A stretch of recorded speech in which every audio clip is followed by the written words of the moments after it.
নমস্কার বন্ধুরা, তন্ত্র মন্ত্র গুপ্তবিদ্যা ইউটিউব চ্যানেলে আপনাকে স্বাগত। আশা করছি আপনারা সবাই ভালো আছেন। এখন যে উপায়টি বলতে চলেছি, এই উপায়টি করলে আপনার ব্যবসা বাড়বে, আর ব্যবসা বাড়ার সাথে সাথে এই একই উপায়ে আরেকটি লাভও পাবেন। তাহলে আপনার পরিবারেতে বা আপনার বাড়িতে সুখ শান্তি থাকবে। এই টোটকা করলে আপনার ব্যবসায় শ্রীবৃদ্ধি ঘটবে, আপনার ব্যবসা আস্তে আস্তে বড় থেকে আরো বড় হবে। ব্যবসা করতে গেলে কথাবার্তা মিষ্টতা আর তার সাথে আচার আচরণ ব্যবহার ঠিক রাখতে হয়, নয়তো ব্যবসা চলবার নয়। এই কথা আমরা সবাই জানি। তো তারপরে সব ব্যবসা সবার জন্য নয়, তাই ব্যবসা করার আগে আপনার জন্মছক নিয়ে আপনার বিশ্বস্ত কোনো জ্যোতিষীকে দেখিয়ে তার পরামর্শ নেওয়ার চেষ্টা করবেন। তারপরে আপনি নিজে সিদ্ধান্ত নেবেন, দিয়ে কোনো ব্যবসাতে আপনি নামবেন বা সেই ব্যবসার দিকে আপনি এগোবেন, দিয়ে ব্যবসা করার চেষ্টা করবেন।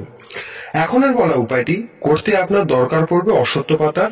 অশ্বত্থ পাতা দিয়ে এই ছোট্ট ক্রিয়াটি করলে আপনার ব্যবসা বাড়বে, ব্যবসার বৃদ্ধি হবে। আমার প্রিয় দর্শক শ্রোতা বন্ধুরা, যারা এখনো পর্যন্ত চ্যানেলটিকে সাবস্ক্রাইব করেনি, তাদেরকে বলবো এমনই সব তথ্য পেতে আর নিজেদের সমস্যা যাতে নিজেরাই মেটাতে পারেন বাড়িতে বসে, তার জন্য চ্যানেলটিকে সাবস্ক্রাইব করে পাশে থাকা নোটিফিকেশন বেলটি প্রেস করে দেবেন।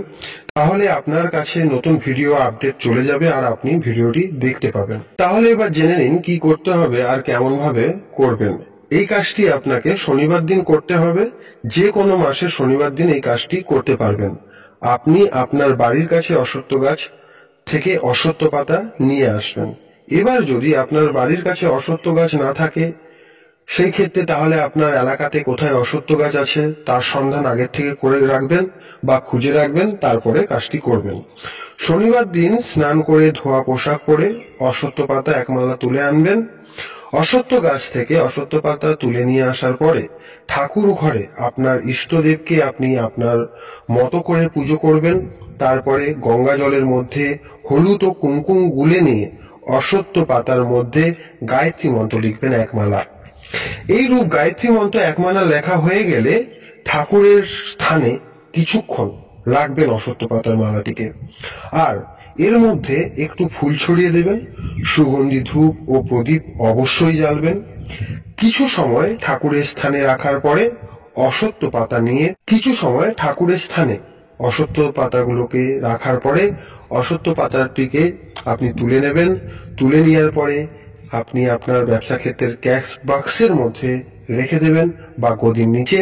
প্রতিদিন এতে ধূপ দ্বীপ দেখাবেন, আর এই অশ্বত্থ পাতাটি প্রতি শনিবার বদল করে দেবেন। পুরনো অশ্বত্থ পাতাটি প্রবাহমান জলে ভাসিয়ে দেবেন। প্রতি শনিবার এই কাজটি করুন। আর এর সাথে সাথে যদি আপনি পারেন তাহলে দুটো লাড্ডু দিয়ে হনুমানজিকে পুজো দেবেন। এতে পরে খুব ভালো ফল পাবেন কয়েকদিনের মধ্যে। ভিডিওটি নিয়ে কোথাও কিছু বুঝতে অসুবিধা হলে কমেন্টস করবেন। এখনের উপায়টি এতটাই। পরবর্তী উপায় নিয়ে আরো একটি নতুন ভিডিওর সাথে উপস্থিত হব আপনাদের কাছে। নিজেরা ভালো থাকবেন, অপরকে ভালো রাখবেন। আপনারা যাতে ভালো থাকেন তার জন্যই একটার পর একটা উপায় দেয়া, তাই আপনাদের ভালো থাকতেই হবে। ভালো থাকবেন, সুস্থ থাকবেন। ধন্যবাদ।